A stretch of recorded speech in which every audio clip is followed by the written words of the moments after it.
Welcome to another episode of Questions Are Answers, and today we're going to be talking about how to not overthink. This is something that I've personally struggled with for the majority of my life, and I'm sure a lot of people can relate to it. And I would like to think of myself as like the overthinker of overthinkers because I always daydream, I always think about everything. I don't know if I've like for the majority of my life, I don't think that I've gone through most of it not thinking about what I'm thinking about. Very rarely will I ever have, well, this is back then, right?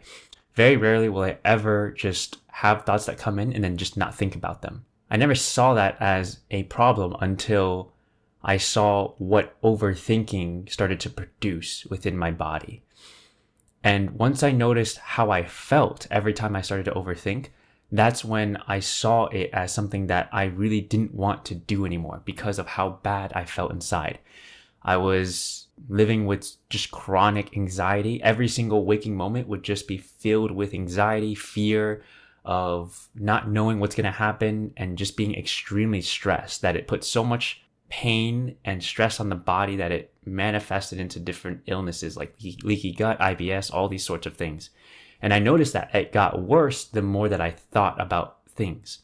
And that's why this topic hits home for me, is because it's something that for the majority of my life, I was not able to overcome until more recently after I understood why I overthought and what to do about it in terms of a permanent solution versus how to manage it, if that makes sense. Because most of my life, I was just managing it and using different tactics and strategies and frameworks to try to overcome a lot of the thoughts.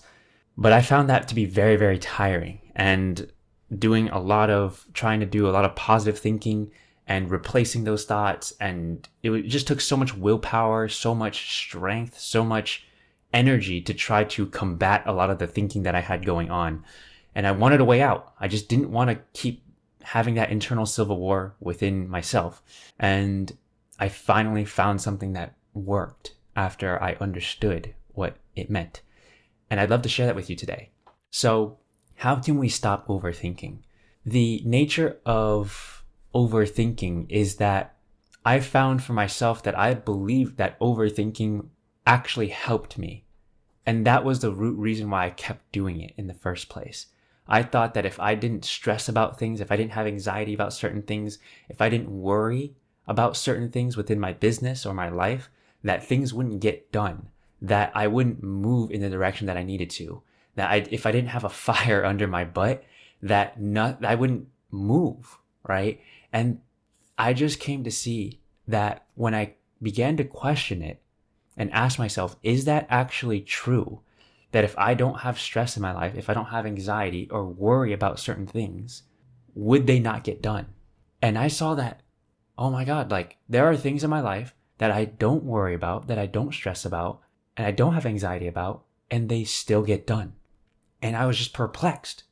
And that just opened my mind and perspective up to the fact that I can live my life without worry, stress, and anxiety and still accomplish my goals and still manifest my dreams and still get things done that need to be done.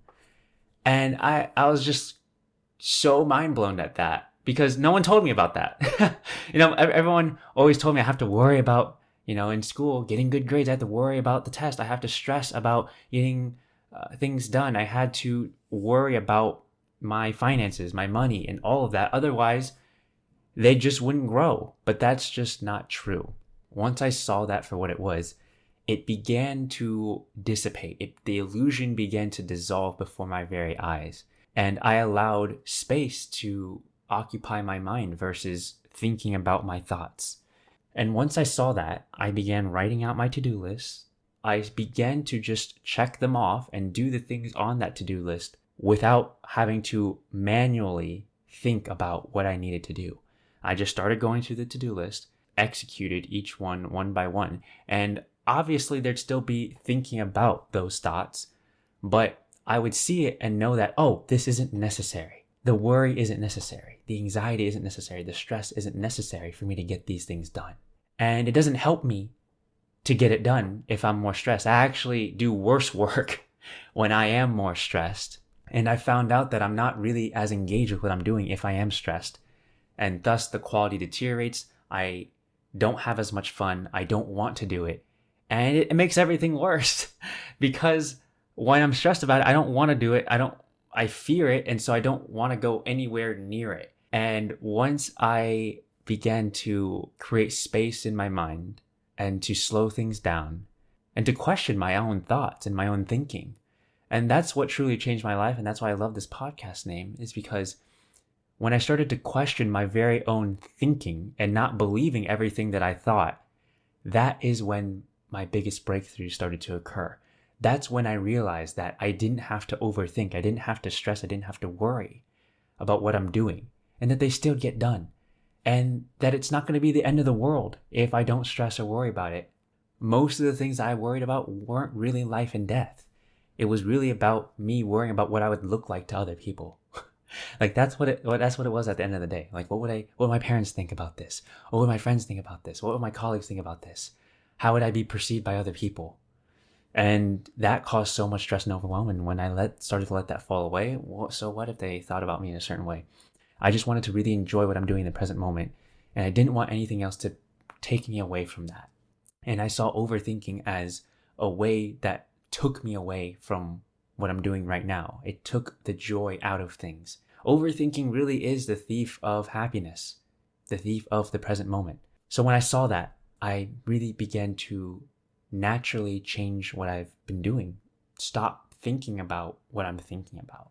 And I just realized that when I'm happiest, I ask myself, what thoughts am I having in that current moment when I am the happiest in my life, when I'm the most productive?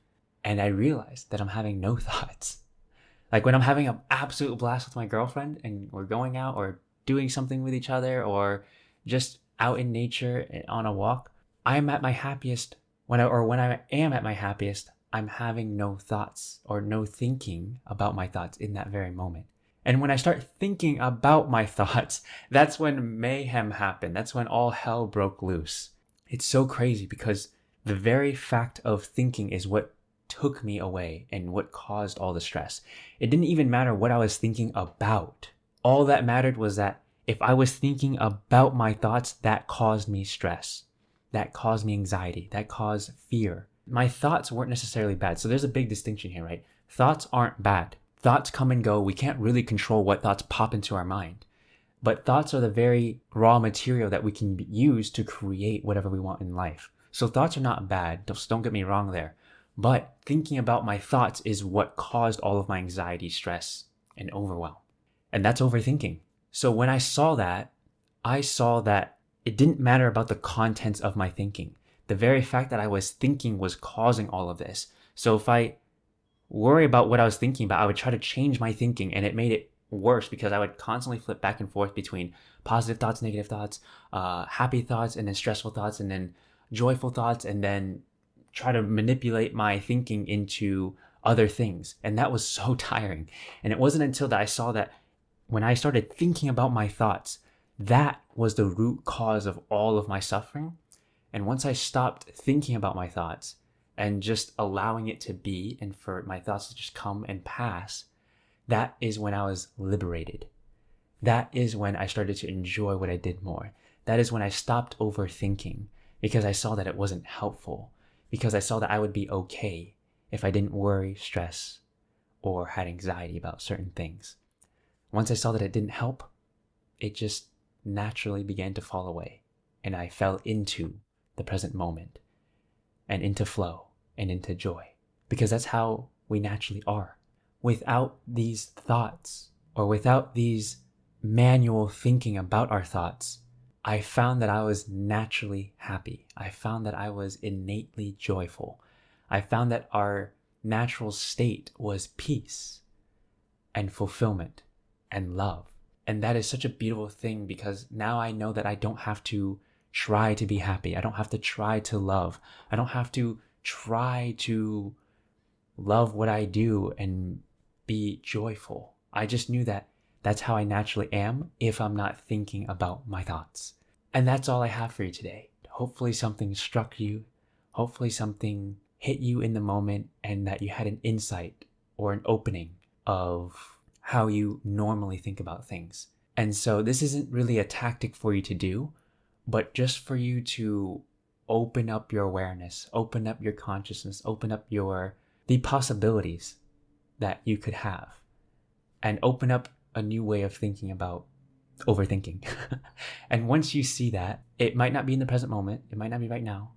It could be, but it could be a week down the line, 2 weeks, 3 months, a month, a year. For some people, it's taken that long. For me, it took quite a while, so there's no pressure on it, right? But as long as these words kind of permeate your system and your being, you'll remember it.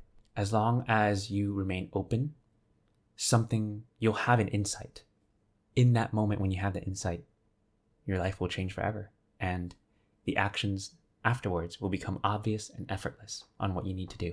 And that's all I have for this episode. And thank you so much for listening. And if you truly enjoyed it, I would love if you could leave a review, as well as share it with a few of your colleagues, friends, family, and friends that could really benefit from this message, and from these insights. And thank you so much for listening, and I will see you guys on the next one.